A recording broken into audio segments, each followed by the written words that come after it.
As many of you may know, a horrible tragedy struck Newtown, Connecticut on Friday, December 14th, 2012. I am here to explain to you what happened, how the Second Amendment is involved in this tragedy, and how I think the government should respond to this tragedy. Now let's begin. Adam Lanza was born on April 22, 1992, in Exeter, New Hampshire. He lived with his mother in Sandy Hook, 5 miles away from the elementary school. Adam was said to have had a personality disorder and was somewhat autistic. Acquaintances have said that Adam had always been very smart but also very strange, and he had no friends that anyone knew of. His mother had a very large interest in guns, and she stored her guns in the basement, where Adam would usually play video games. For mother-son bonding, she would sometimes take him to the shooting range to practice. His mom had allegedly been an assistant teacher at Sandy Hook Elementary School in the past, where Adam had briefly attended. On December 14th, before 9:30 a.m., Adam Lanza shot his mother 4 times in the head with her Marlin rifle. After that, Adam took a Bushmaster .223 rifle and 2 handguns, a Glock 9mm and a Sig Sauer semi-automatic, and he drove his mom's car to the Sandy Hook Elementary School. He used her guns to shoot his way through the door and eventually killed 25 people, including 5 adult women and 20 kids, 8 boys and 12 girls. All of the kids were within the age of 6 and 7. When the police arrived on the scene, Adam realized that he was spotted by an officer, so he killed himself with a handgun. Adam killed most of his victims using the Bushmaster rifle. Since the tragedy, lawmakers and citizens have been discussing many issues pertaining to this tragedy. The relevance of Second Amendment gun control laws, the effects of violent video games on the minds of our youth, as well as violent movies. People are on both sides of every debate. Victims of violence, the National Rifle Association, senators, the president, and commoners such as myself. The Second Amendment states, "A well-regulated militia being necessary to the security of a free state, the right of the people to keep and bear arms shall not be infringed." Some people think that the framers of the Second Amendment wrote it to protect the people from the federal government. The country was young, and the government had not yet been proven. Some feared that it could be tyrannical and that the people might need to protect themselves from the government.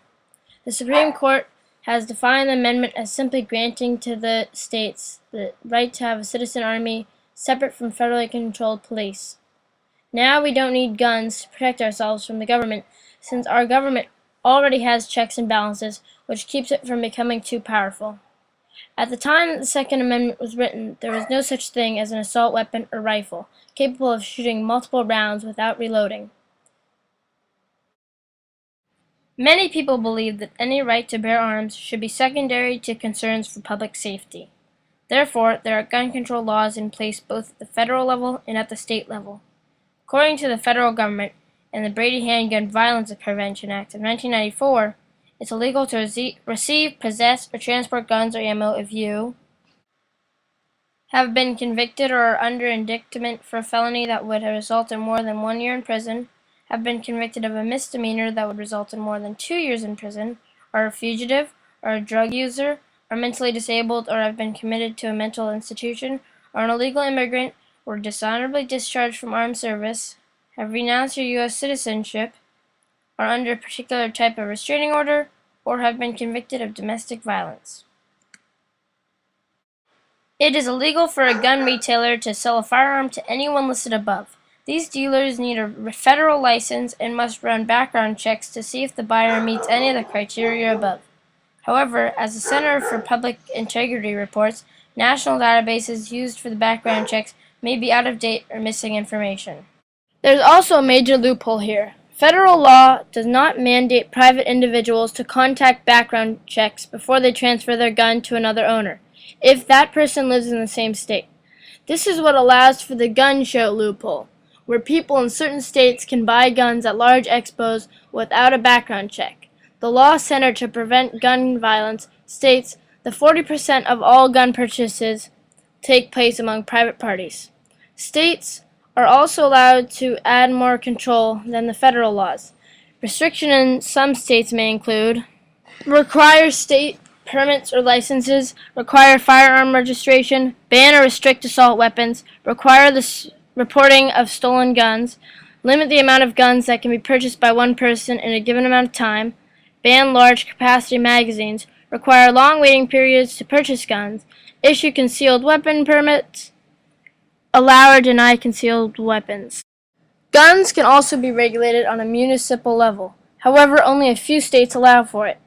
For example, local governments can limit where firearm dealers can operate or require safe storage of firearms in the home. What you learn in looking through this data is that the ease of gun ownership varies widely across the country. But all of this is for naught if the gun has been stolen from a person who purchased the firearm through lawful means, as was apparently the case in the shooting at the Sandy Hook Elementary School.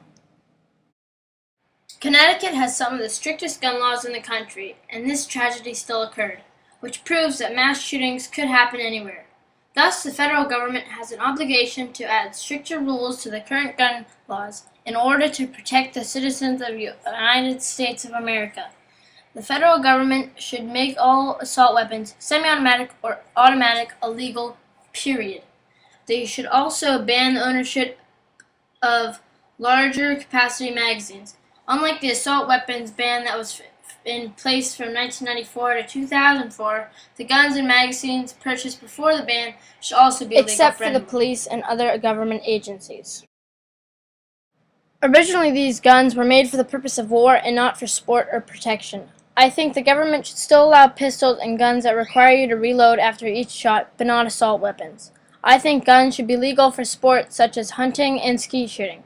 However, anyone who wants to own a gun should have to have a background check and be trained and licensed, just like the requirements for driving a car, before they can buy a gun, and all guns should have to be registered in a national registry. Private party sales, such as those at a gun show, should not be exempt from this law. Anyone caught with a gun who has not met the requirements, and anyone caught selling a gun to a person who has not met the requirements, should have serious penalties such as fines, repossession of the weapons or ammunition, and possible jail time. All gun owners should be required by law to keep their guns in a locked safe. This includes all guns, including those popular with kids such as airsoft and BB guns. Clearly, someone determined to cause harm will still find a way, but horrific tragedies such as Columbine and Sandy Hook would be less likely if assault weapons were not within reach of mentally anguished people. I also think the government should ban violent video games like Call of Duty or Grand Theft Auto, as they could be teaching this generation's youth to think killing is fun and has no consequences. Violent movies are also an issue, but at least there are age requirements at the theaters that are usually strictly enforced.